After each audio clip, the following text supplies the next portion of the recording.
And welcome back to the Corner Cafe. And I'm so excited. Once again, I have David Cooper and John DeYoung back on the show. We're talking about Christian education. Woohoo! I mentioned in the last show, David, that I would love to just be re-enrolled, even as an adult, just re-enrolled back into school. So will you have me? Yes, come on by. Actually, you know what? We actually host academic dialogues for our parents. We've done it a couple of times, and they've come in the evenings. We've sent them information to read, and then they come after hours in the evenings and actually have a dialogue and experience what their kids are experiencing. Oh, that's great. We hear that a lot. Parents say, this was not what my history or English class looked like when I was in high school. And right. It's kind of fun. What a great experience for the parents. And I'm sure some of the things that you guys dialogue about is parental rights, as our society is getting crazy with that, and a lot of concern with parents not knowing what's happening with their kids once they put them into the public school system, and who knows what, with the laws that are being put in place right now. It's a scary place for parents. I would say so. It's interesting. Our mission statement starts off by saying we exist to partner with the Christian home and the church, right, in the education of kids. Right. Well, I've just abbreviated it, but that's the beginning. We partner with the Christian home. It's our belief that the parents really are the ones responsible for the education of their kids. Mm-hmm. We're just going to partner with them, steward that along, and as long as our vision and mission aligns with theirs, it's going to work, right? But the going into position is we want to invite them in. Right? This is their campus, it's their school, it's their kids. Let's walk together in educating your kid. The going into position in public schools and by pretty much the progressive mindset is, no, we got this. Right. In fact, we probably know better than you do what your kid needs educationally. And in fact, we probably know better than you do what they need physically, emotionally, psychologically. And if you'll just step to the side, we'll take care of it for you. And parents then have to fight for the rights that they should naturally have in their kids' education. Right. Well, they look at, it seems as if it's a perspective that treats the parents as the enemies. And, I don't have proof for this, but I think also what's happening is, with Christian values and Christian and faith and stuff, they're trying to just get that out of the kids. They want the kids to have secular humanism as a belief system. And I think probably Christianity is looked at as a belief system that's bad. Yeah. Well, I would think so. It's certainly frowned upon or looked at as not being as good academically, right? Like you can't be really serious about the way you think if you're going to believe that stuff. And morally, too, now in our society. Oh, yeah. You're counterculture morally. Yeah. And then parents find themselves fighting to have a voice. And when they start to say, no, we want to have a say. Right. We want to look at the curriculum. Or I object to that book. If that book is not something that aligns with the cultural progressivism, they get pardon the pun, they get crucified for that, taking that stand. Right. And yeah, I would think many of those parents feel as if they are being vilified, if not the enemy. They're certain an unwelcome participant in the education of their own child. Right.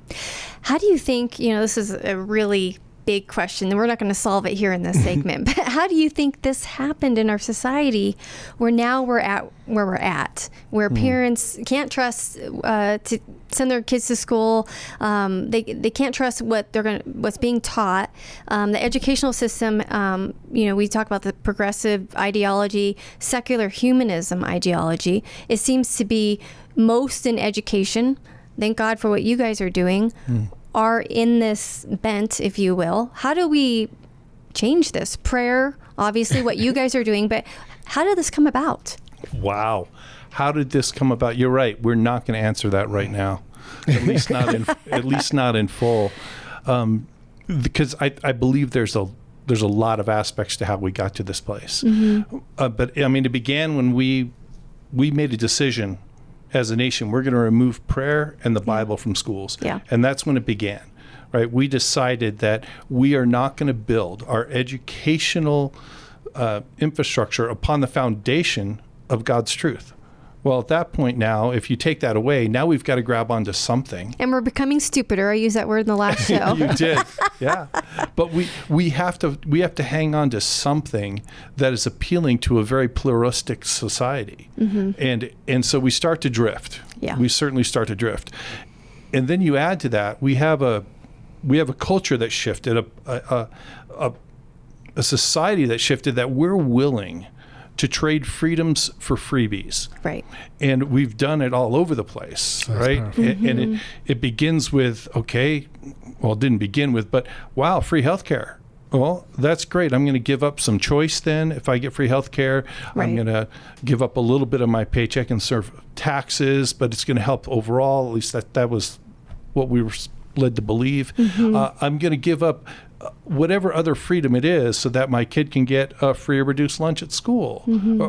And we've done it over and over again in bigger areas. But the more we trade freedoms so that we can get freebies given to us, we get used to it.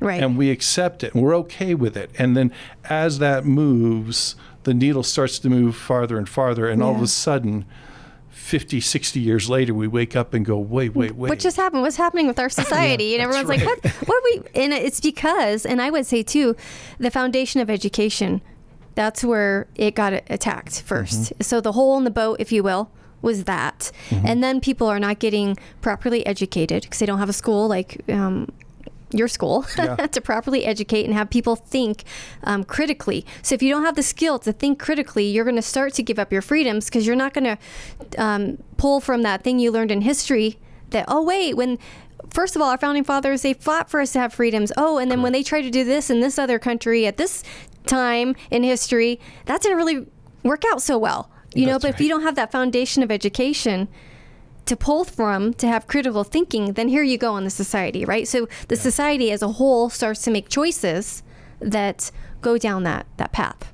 Yeah, and without that historical view, all you know is what is. Right. And there's nothing to compare it to.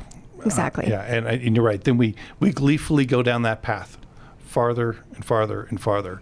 It's interesting. I think the last time we spoke briefly about evolution and creationism, right? Well, that landmark case that allowed evolution to be taught in schools, the difference then was you weren't allowed to teach evolution. Creationism is what was taught. Yeah. That court case fought to get evolution to be taught in schools, and it was given an equal footing. Well, now we've swung exactly the opposite direction, right? We can't teach creationism. We can't teach intelligent design. Those things are so you can't teach that in a public school. So that's how far it's shifted, and people are, we're waking up going, wait a second. Right. What happened? Yep. So, as a school and as a vision to educate these kids and that they're going to go into the society, you're really, you have a platform to change your society, but I'm sure sometimes it just feels overwhelming because you're just one school comparative to all these schools in the nation. Do you have conversations like that with the staff and with your friends and peers, talking about, we're doing a great job right here with our where we're serving, but how do we change the tide, if you will, as a whole? And maybe that's just it's impossible because I know also as Christians, we believe in the Bible and Revelation and all that, and we have a perspective of the future anyways. So that's a loaded question. Sorry. No, I think it's great. And I think I'll answer it in two different aspects. There's that story that's told of a young boy on the seashore, and all of these starfish have been washed ashore, and he's sitting there throwing them back into the ocean. And an older kind of jaded gentleman comes up and says, look at all the starfish. What good are you doing, right? You're not going to make a difference. And the young boy reaches down and grabs another starfish, throws it back in the ocean, and says, well, I made a difference for that one, didn't I? Right. Amen. And so in our school, God has gifted us with a certain number of kids, right? 500-600 kids at our school. And he has given us the responsibility to do everything we can, partnering with that Christian home to help those kids become as close to the men and women that God envisions them to be as we possibly can. And so we've been given those kids. We're going to steward them well. in partnership with those parents, much like those parents feel. I look at my 3 kids and went, God, what are you thinking? You gave me these 3 amazing humans, and I am not equipped to do a good job with them. But my wife was, and they turned out to be amazing humans, right? And we do the best we can with what's before us.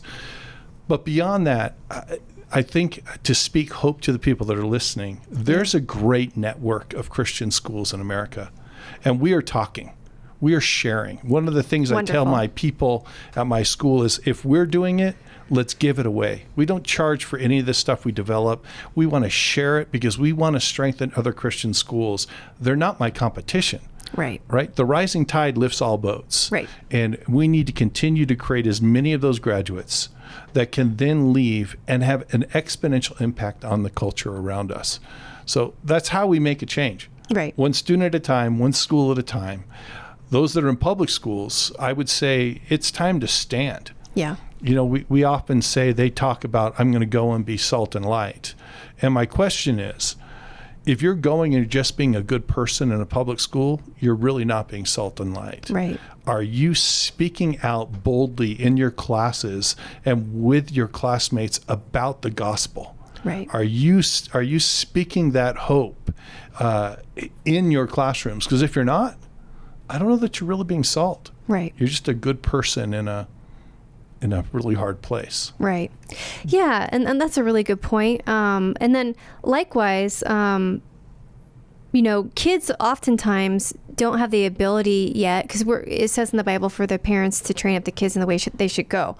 But now, talking about the parental rights topic, they're not able to train up the kid in the way in which they should go when you put them into a public school system. And oftentimes, certainly you could be an amazing father, an amazing mom, and have them in Sunday school and all that, but then they go to school and who knows what they're being taught, and you can't expect a little kid to have the wherewithal yet to fight something like that.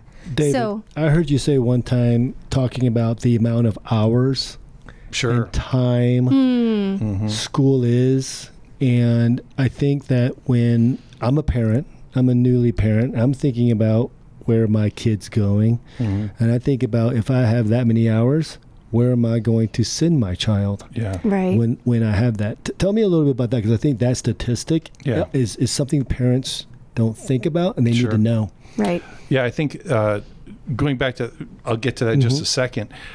The problem is the things that our kids are getting influenced by, that are affecting their worldview, are not the things that bring alarm around the kitchen table, right? If a kid came home and said their teacher, and I've never heard of anyone saying this, the teacher said that, but if a teacher said something about the right to an abortion, or that an abortion was a good thing, right?